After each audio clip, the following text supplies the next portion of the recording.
silakan kalau masih ada tanggapan. Yang penting kalau katanya Pak Hafaz bisa tidur malam ini.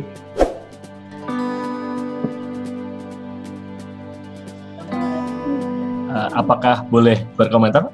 Boleh, silakan Pak Ahmad Akbar. Ya, terima kasih. Perkenalkan, nama saya Akbar, saya di Jogja.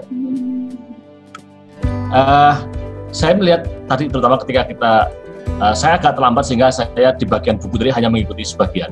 Tetapi saya mengikuti tadi perdebatan tentang sosialis versus kapitalis gitu ya. Yang menurut saya kalau kita nggak hati-hati, kita itu terjebak saya menyebutnya comparison trap gitu, jebakan perbandingan di mana kita itu menggunakan sumbu kapitalis versus sosialis dan kemudian meletakkan Islam di sebuah titik tertentu.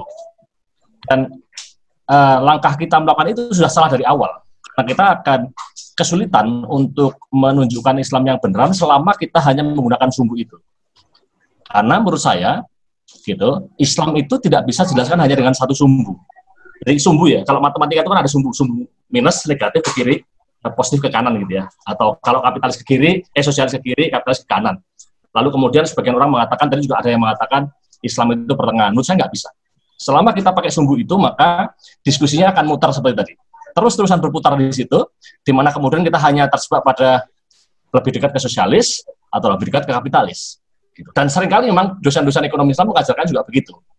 Ketika menjelaskan sistem ekonomi Islam itu seperti apa, mereka mulai dengan Indo kapitalisme, Indo sosialisme, nanti sisa waktu sedikit baru kemudian menjelaskan Indo sistem ekonomi Islam.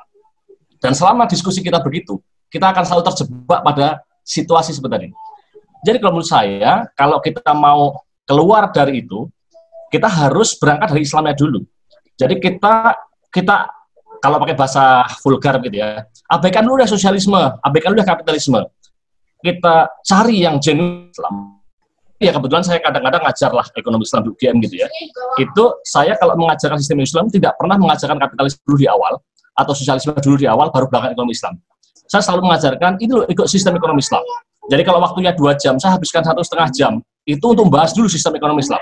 Sampai selesai, sampai mantap, baru kemudian kita tengok-tengoklah perbandingan dengan kapitalis atau sosialis. Yang itu beda dengan kebanyakan sebagian teman-teman yang lain gitu.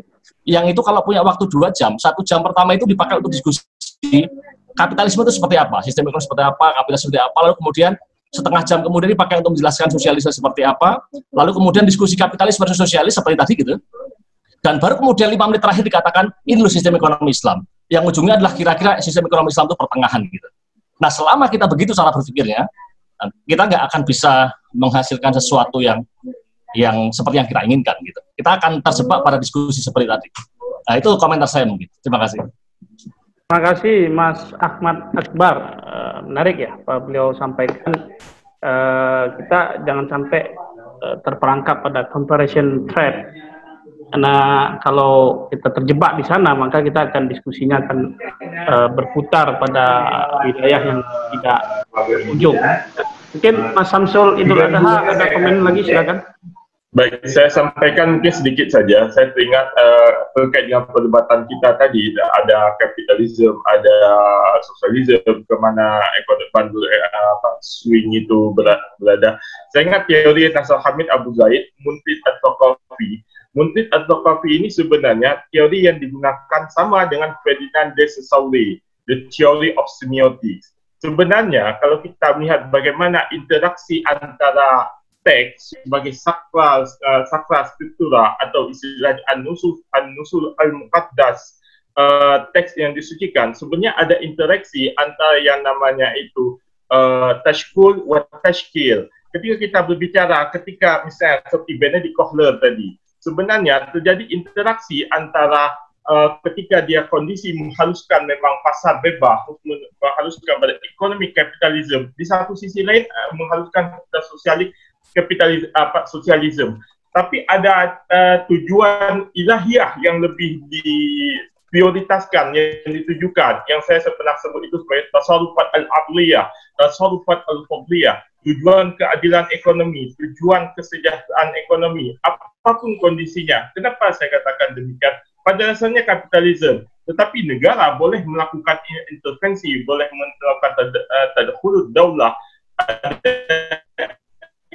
intervensi oleh peran negara, apakah tasmiyah dan sebagainya, ketika terjadi penyimpangan pasar, ketika moral ekonomi itu hilang daripada agent of economy. Jadi sebenarnya dinamisasi apapun bandulnya, baik dia bandul kepada kapitalisme di satu waktu dan dia mengarah kepada bandul sosialisme pada suatu waktu, sebenarnya untuk menjaga tujuan yang lebih esensial ini tercapai. Jadi sebenarnya ketika kita berbicara apakah dia itu kapitalisme, apakah dia itu sosialisme, kita harus melihat hubungan dialektis at-tashkul wa tashkilnya. Karena at-tashkul wa tashkil ini akan menentukan tercapainya tujuan maqasidus syariah. Saya kira demikian saja. Terima kasih. Ya, terima kasih Mas Samsul Idul Adha. Apa yang beliau sampaikan tadi sangat menegaskan posisi kita hari ini ya.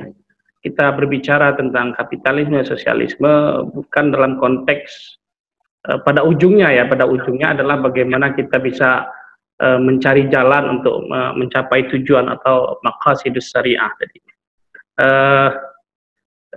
Mungkin di ujung ya, di ujung diskusi kita hari ini ya, saya ingin mengutip argumen yang dibangun oleh Muhammad Abu Al-Qasim Haj Hamad bahwa tradisi pemikiran Islam, apakah itu dalam konteks teologis, sosiologis, ataupun ekonomi, terjebak pada dua ranah ya.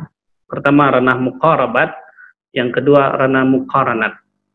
Nah, ranah yang pertama atau yang disebut dengan muqarabat adalah berusaha mencocok-cocokkan gagasan Islam itu dengan tradisi Eropa atau tradisi Barat, yang pada ujungnya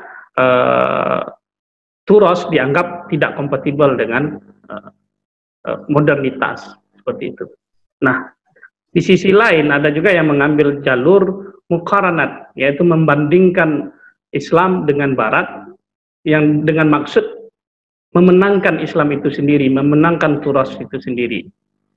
Nah, keduanya ini menurut Abu Qasim Haj Hamad sama-sama tidak bisa menyelesaikan problem substantif yang sedang dihadapi oleh umat hari ini seperti itu.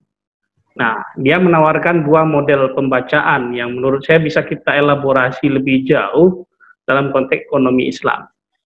Dengan apa yang dia sebut dengan qiraah al-ghaibiyah dengan qiraah al-kauniyah, atau pembacaan yang bersifat spiritualitas satu sisi, kemudian pembacaan yang sifat ilmiah di sisi yang lain.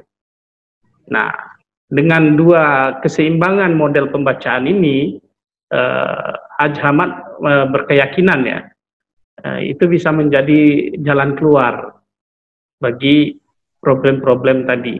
Nah, tentu titik tolak dari Haj Hamad itu sendiri adalah Al-Quran. Nah, barangkali itu yang dapat saya komentari dari diskusi kita hari ini, sangat menarik. Kita ucapkan terima kasih pada Syekh Nurizal yang sudah membentangkan di hadapan kita khazanah dari pemikiran ekonomi Islam yang ada di Indonesia ini. Kemudian terima kasih juga pada Bapak Ibu yang sudah memberi komentar. Man of the match malam ini adalah Dr. Yusdani ya. Bagaimana di awal beliau mampu memantik pikiran dan emosi kita, sehingga pada ujungnya saya pikir kita malam ini agak kurang nyenyak tidurnya, karena saya yakin dan percaya Pak Hafaz, Bang Solihin, dan Rizal masih banyak hal yang perlu kita bahas seperti itu.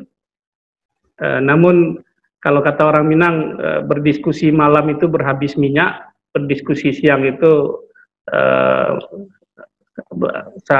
ini ya, sampai di mana kita capeknya. Kalau kita diskusi malam hari ini, mungkin sekemampuan kuota kita. Barangkali demikian diskusi kita pada malam hari ini. Insya Allah kita akan lanjut ke seri yang ke-8, akan membahas pemikiran host Cokro Aminoto, Islam dan Sosialisme. Nanti akan dikupas oleh Ustadz Teguh ya. Saya sebagai host dan moderator mundur diri. Assalamualaikum warahmatullahi wabarakatuh. Waalaikumsalam warahmatullahi wabarakatuh.